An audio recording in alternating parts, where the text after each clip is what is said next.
Ibo. Boji. Boy. Oh. Ajita, njori. Obren ndeno. Obren mfano. Mfano. Hapa ni sister. Ya, ndindakamratidza kunoku kuti aiwa mfana wangu kuziva mashango akuurayi. But you can remember that but you know I don't know Gaza is. Anotazvese. But I still andazvizvo. Ya, ndidi kuzonyanyawo kupinda personal but anoita izvi. But I need my drugs in that. Zvese zvinodhaka anorova. Maybe mbanje.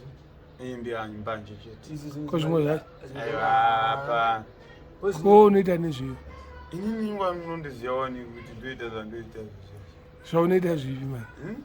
Inini ndinorova chese chinodhaka manje. Yeah. Ndinobata manje musanyeberwe. Ndorova. Chansa ndarova ibhawu. Saka unokoda kumbobaka. Ndikabaka manje ndagara ndakabakiswa naMwari manje izvi zvainazvisi. Azvibudi. Azviko. Unoziva kubaka. Ani siku ndiandonosbaka. Asi kunyanza ndinyari chiko. Anyasisa. Unyara ndinyadzi. I like that style. Unondosvike kuona vanhu usanyare mvuri wako. Wada kuutiza uchiti ndakachata ukazoona pamira unongoramba uri iwewe. Unofanira uri iwe uri raw kwete kuti wakagadzirirwa zvinonzi kunyara chi. Sana O'Brien makasangana kupiya na London boy. O'Brien mfana wangu. London mfana wangu. Makaonana kupi? Ihama yangu. Kupi? Yekupi? Ye life. Kupi? Mozana ubva kupi? Mondoro. Kwete kuti Mondoro. O'Brien mfana wangu. Plot yawo ni paside. Right, kona dazu. O'Brien na dazu zvinozena singati. Alright. Natawanda nanachine vabereki. Aiwa saka extended family, all right. Anenge asinganyebe O'Brien. Asikubvunza kuti nyeba ozazvinotaura kuti tangofungidzira kuti zvii mungori vanhu kuziyana mutaundi zvinhu zvaizvo. Ya ma imwe ndaitombo pandagara kwadhiwa pa ndaitombomsiya itoya iwe wabva kunona O'Brien ubaita wifi zvitamwana. Aiwa ndagara nevakadzi hobho but ndakukwanisa kuita vakadzi because ndaona kuti vakadzi vainoiti town national needs. Alright. Vanodhura. Iwe. Vanodhura. Maintenance yacho ndaona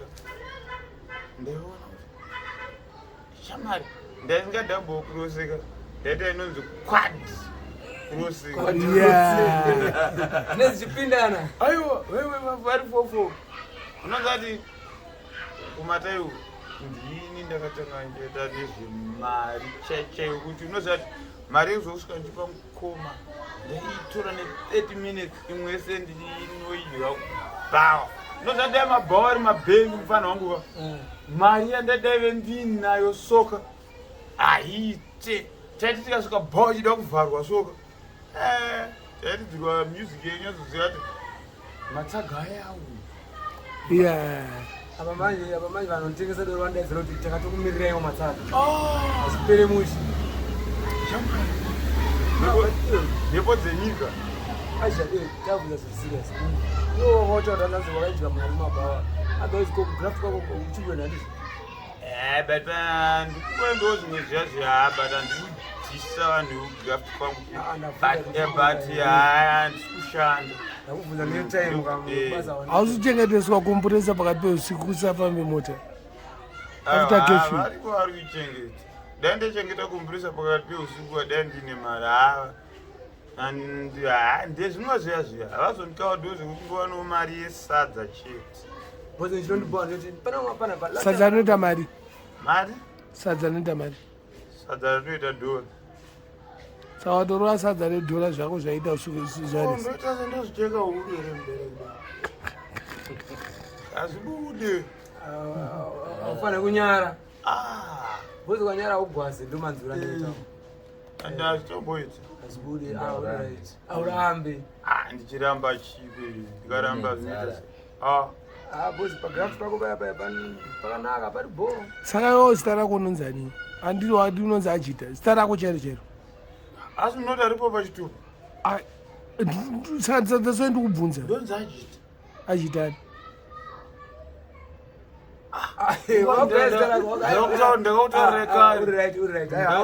senema yako nenzani ndakutaureka randichada kuramba ndiri anonyadzira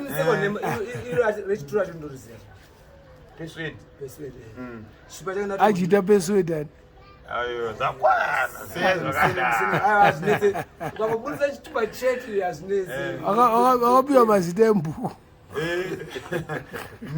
ndinowanda nemapeji zetsuro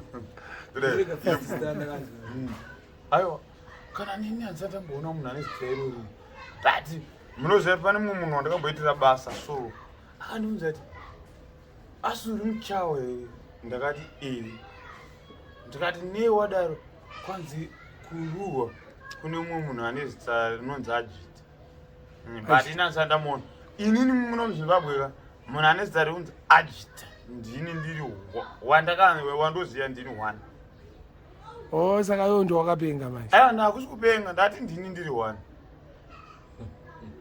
asi ndorega but iwo ndakauti unopenga unobvuma kuti unopenga unopengeyo ndine nguva yekupenga allright but unopenge kupenga handipenga but nguva munhu wese ane nguva yekumbohlanya aiwa kana neunopenga munhu wese unopenga manje unopenga inini iyo matsanguro kuti haupengi aiwa unopenga manje vanhu manje kweshe nii ndeyechitsotsi matsanguro kuti haupengi iwo dj haupengereyo uwe wakabata maika haupengeyo unopenga yo dj unotaura wega nomaza unochita zvezoti anoti dzingi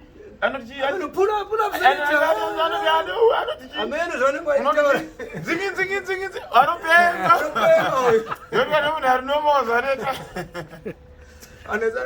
kana uyaruko varutiseka anoseke anopenga futi kupenga kunosiyana kazi kune mastages iyo stage yako iri pachistage yangu yapa 0.2 haisi level ani level 1 or 2 ya level inonzi chapa level richikwira aiwa level yacho ne 2/3 asaka usati watombosvika level 1 level 1 asati ndasvika ndichiri noma zvekutoti mungakwanisa ndikontrola ndoita right hanzi mukadzi chito ndianokwanisa kukontrola penzi zvashiwa munhu zvashiwa kutaura chokwadi sendikuda ndapika pavaiuya 4 hanzi vaiuya kwati vanga vanza kuti arikupengesa steering aiwa ndaona vai vasingadini vaida mari vaidanana nemari yangu iwo wati aiuya ari makwati 4 osiyana nazvo handi saka izvozvo utotaura kuti handakana chimoko kwete zvekuzonyanya kuperi vanonozikuita kochingokanda kaepakisheni wagona kubvunza handidi kutambudza vana vevanhu kuno kuchitambudza nei ndiri kushaya mari yekuzvichengeta ndogona kuchengeta mumwe munhu wechi2 unobatsirana ndosenza kupiko mazuva ano hapana lo shamara handisiipaati basa rinenge ririko asi vanhu vadzimshini ndo vanenge vachera mari ndatinyaya yekumataisiyana nayo iwo ndo waitanga saka muri kufamba sei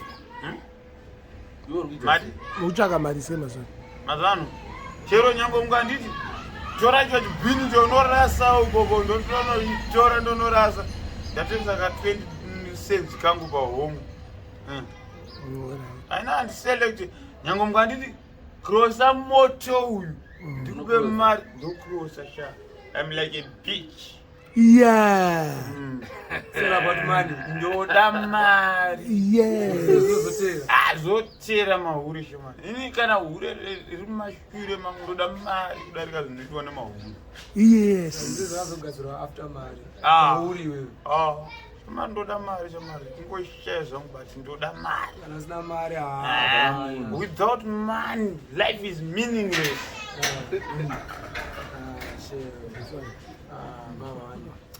but still iyo mari adona inogaiwa tinoziva ozokaigaya inokupinza bhisi plus ndakachezera upenyu hwesika kuve nemari nekusave nemari ndakazvijaira upenyu hwemari ndohuziva kuti kana une mari unodai so kana usina mari unodai so kuti urambe uchirarama anozi izvozvo ndozvizivi.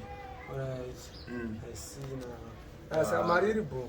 Saka iwewe chaurinyanyosoda pachiyapo kuti upenyu hwako uendeke. upenyu hwako unyaradza chaiwa ini ndabho chaunyatsonakirwa nacho kuti ini chii chikushota muupenyu hwako? iri kushota mazuva ano iyi yekuamerica handisi kuiwana inotenga iyi ine pawa iyi haiko maobama ayo mazuva ano amatrump amatrump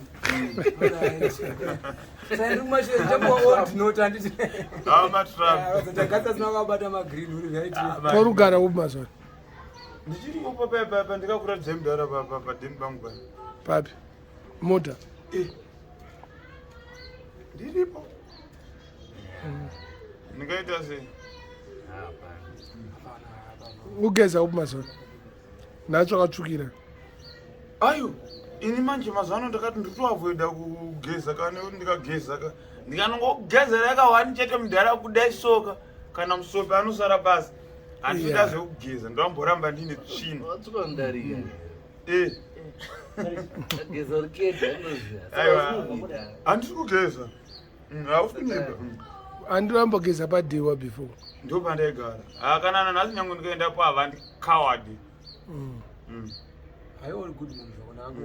hapana kana rafu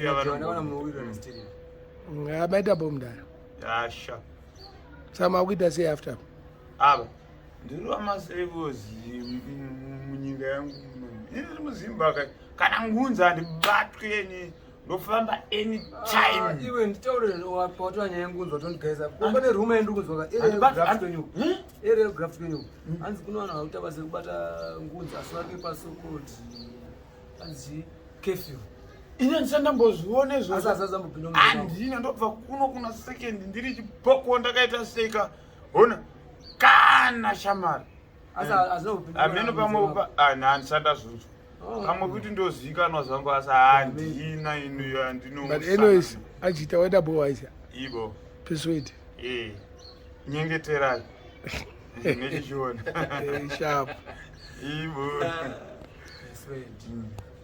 Ajita